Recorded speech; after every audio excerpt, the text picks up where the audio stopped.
Greetings, this is Stan Houston for the Master Entrepreneur and the Christian Entrepreneur Nation and Network Teach About. This is a combination video and radio program, and it's coming to you on a Monday late afternoon into the evening in the Thanksgiving week here in the United States of America, where we do a lot of our work, but of course we are reaching out worldwide. Friends in Brazil are joining us. We're finding out that South Africa is coming along, and maybe some of the colleagues in Europe are beginning to see the possibilities of helping men and women make their mark in the marketplace as Christian entrepreneurs. And that might be the way that we capture culture. That might be the way that we actually make a difference for the growing and, we believe, powerful kingdom of God, so that you can have His power and you can have His creative power. I give thanks upon every remembrance of you. I give thanks when I think about you. I really do. Has anyone ever said that to you? You know, not just thank you for something you've done, but I'm thankful for you. When I think of you, I give thanks. Christian entrepreneur, St. Paul entrepreneur, Saint Entrepreneur, began many of his leadership letters with that wonderful expression, I give thanks every time I think of you. Wow! Isn't that a nice thing to hear? Wouldn't it be a nice thing to say? Well, this is the thanks and the giving season.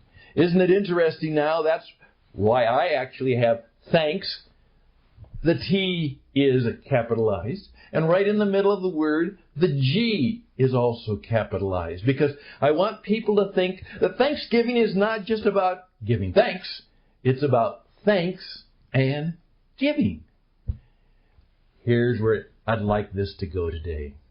I'm going to suggest that you do something this coming Wednesday. Now, those of us in North America, we celebrate the Harvest Festival, the Thanksgiving Festival, based a good deal upon the traditions that have built through our history. And on the last Thursday in November, it's declared a national day. It is a national holiday of Thanksgiving. And it happens to be the day in which so many people travel. In fact, it is coming Wednesday and Thursday, and through the weekend is one of the most traveled days in the United States. Both airplanes, buses, trains, lots of cars. It is truly a travel time. Now, with that in mind, can I just suggest that we think as entrepreneurs and as business leaders a little bit different about how we do this week. It's kind of hard sometimes to actually do the normal business. So since it's hard to do the normal business, let's do something extraordinary and unique. Here's something that I've been teaching for many, many years. And I've tried to practice it myself, though I confess sometimes I don't always practice what I preach, the proverbial. But here's what I'm going to suggest. This coming Wednesday, at least clear half the day for your calendar. All right? And all I simply want you to do is pick up your phone and call your clients, your customers, maybe your colleagues, maybe vendors, maybe special people. And here's what I simply want you to do. I want you to pick up the phone, say, hi, this is Stan, and tomorrow is Thanksgiving Day. I just wanted to call you and let you know that I am thankful for you. I am profoundly thankful for you. And what you do, what you are, how you serve, and what you mean to me. So, blessings on you. May you have a wonderful Thanksgiving Day for you and your family. May your life and business prosper in the coming year. Just wanted you to know that I'm thankful for you. That's it. Don't say anything else. No, don't pitch yourself. Don't try and arrange a sales appointment later in the month. Don't do any of that. This is not an attempt to make people feel good so you can come back and pitch them and hopefully make the sale. This is not about making the sale. It's not even about making good customer relationships and good customer images and impact. Though it may do that, it is simply a profound act of you saying to another person, I'm thankful for you. If there's special people in your life, some of them maybe of years past, just call them up and say, I'm thankful for you. And you say, well, Stan, people are busy. They may not answer. Fine. It goes to voicemail. Just say the same thing. Remember, hi, this is Stan. I just wanted to let you know that on this day before Thanksgiving, that I've been thinking of you. And I want you to know that I'm thankful for you. Thankful for who you are. Thank you for what you do. Certainly thankful for what you've been and done to me.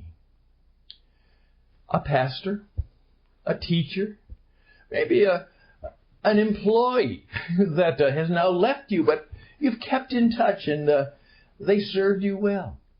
Maybe a special customer.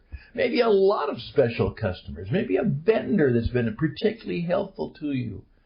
Just sit down now on this Monday evening and make it at least go for 10 or 15, maybe 20, 25, and get their number and just simply start, at a normal, reasonable business time on Wednesday, because it'll be kind of a shortened day for many people.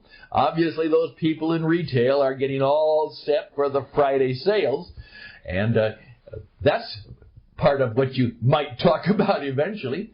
Hey, best and blessings in the season that's ahead of you in your work. Just simply say, I am thankful for you. St. Paul said that all the time. I give thanks upon. And some of these were people he probably had some difficult relationships with. His leadership memo, his leadership letter was to correct some problems and perhaps set a little different track or course. But still, he said, I give thanks upon every remembrance of you. When I think of you, I give thanks. Well, I'm going to try and do that again this year. And I've been talking about it for many years, so I'm sure that some of the people who have had my work and stuff and heard me speak in the past will also be doing this. In fact, I know that I'll probably get a few calls myself, and that's wonderful. It is so wonderful in this day and age to actually hear people say, when I think of you, I give thanks. I'm thankful for you.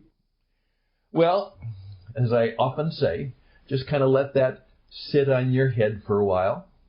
Perhaps let it stir your mind, give you some ideas, kind of move your spirit, and I guarantee you, it'll touch your heart. You will be moved. You may find it to be one of the best things you've ever done, particularly this year. And you will be remembered. People will be surprised. People will be touched. I've heard many times, Stan, well, thank you. Thank you. Thank you. And I appreciate you too. In this age and era where there is so much incivility, where there is so much expectations and so little thankfulness. Remember that a thankful and grateful heart is seldom a fearful heart. And I got to remember this because we're going through some challenging times right now. But in the midst of it, I'm going to thank God 100 times. And I'm going to thank people as often as I can to work in the 100 times, because as my mentor said, Stan, when you thank people for who they are and what they've done, you're also thanking their Creator. A thank you to a person is indeed a thank you to God. Well, there we go. Just 10 minutes as I promised. So I wish you all the best and blessings in the Thanksgiving week and in the things that are above and beyond you and all around you. And I do tell you with deep sincerity, those of you who listen and support and sponsor our work, when I think of you, I give thanks. Best and blessings. Bye for now.